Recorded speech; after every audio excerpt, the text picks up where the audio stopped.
রাষ্ট্র সংস্কার, বিচার নিশ্চিত করা এবং একটি অবাধ ও অংশগ্রহণমূলক নির্বাচন আয়োজন, এই তিনটি ঘোষিত লক্ষ্য সামনে রেখেই দায়িত্ব নেয় অন্তর্বর্তী সরকার। রাজনৈতিক অস্থিরতা ও গণ অভ্যুত্থানের পর রাষ্ট্রকে একটি গ্রহণযোগ্য পথে ফেরানোই ছিল এই সরকারের মূল দায়িত্ব।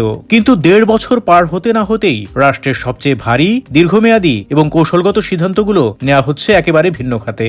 সেই খাতটি হল প্রতিরক্ষা ও সামরিক প্রস্তুতি। ফলে এখন প্রশ্ন উঠছে, এই সরকার আদৌ কি সংস্কারের সরকার, নাকি নীরবে একটি নতুন সামরিক যুগের ভিত্তি রচনা করছে?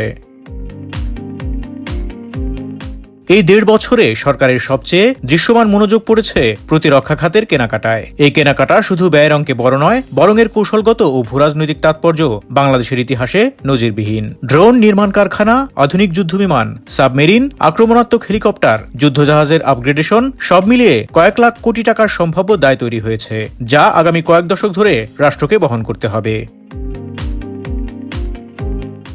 স্বাধীনতার 55 বছর পেরিয়ে গেলেও সামরিক সক্ষমতার প্রশ্নে বাংলাদেশের ছবি কখনোই পুরোপুরি গর্বের ছিল না। সময়ের সঙ্গে কিছু যুদ্ধবিমান, সাবমেরিন ও নৌযান যুক্ত হলেও প্রযুক্তিগত দিক থেকে সেগুলোর বড় অংশই দ্রুত পুরনো হয়ে পড়েছে। আধুনিক যুদ্ধ যেখানে এখন আর শুধু সৈন্য, কামান বা ট্যাঙ্কের নয়, বরং ডেটা, ড্রোন, সাইবার সক্ষমতা ও নেটওয়ার্ক কেন্দ্রিক প্রযুক্তির লড়াই, সেখানে বাংলাদেশ দীর্ঘদিনই পিছিয়ে ছিল।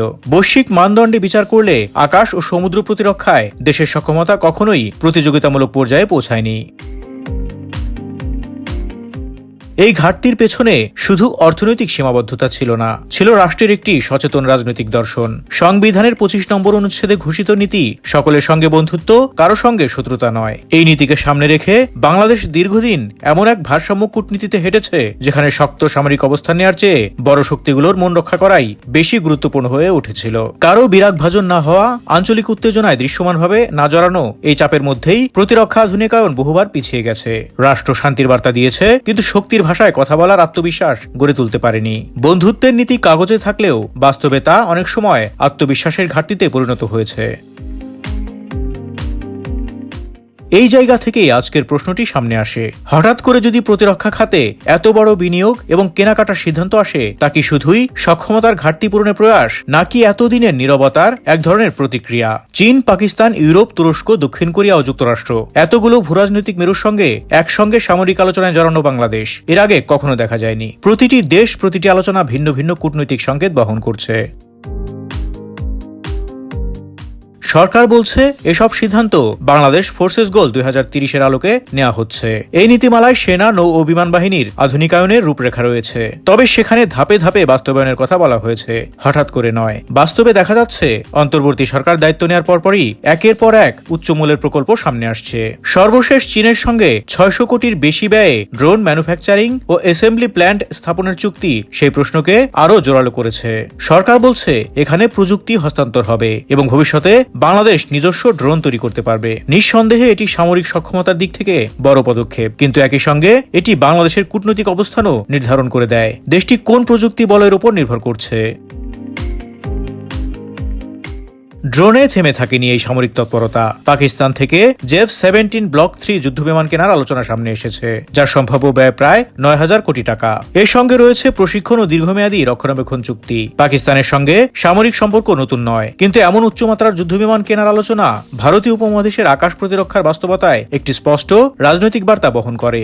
একই সময়ে আলোচনা এসেছে চীনের জেটনসি যুদ্ধবিমান, যার সম্ভাব্য খরচ প্রায় 27,000 কোটি টাকা। এটি শুধু আধুনিক বিমান নয়, বরং নেটওয়ার্ক কেন্দ্রিক মাল্টিরোল যুদ্ধের ধারণা নিয়ে আসে। অর্থাৎ বাংলাদেশ যদি এটি গ্রহণ করে, তাহলে কেবল অস্ত্র নয়, যুদ্ধের দর্শনই বদলে যাবে। এর পাশাপাশি ইউরোপের 4 শক্তির তৈরি ইউরোফাইটার টাইফুন যুদ্ধবিমান নিয়ে আগ্রহপত্র সই করেছে বাংলাদেশ।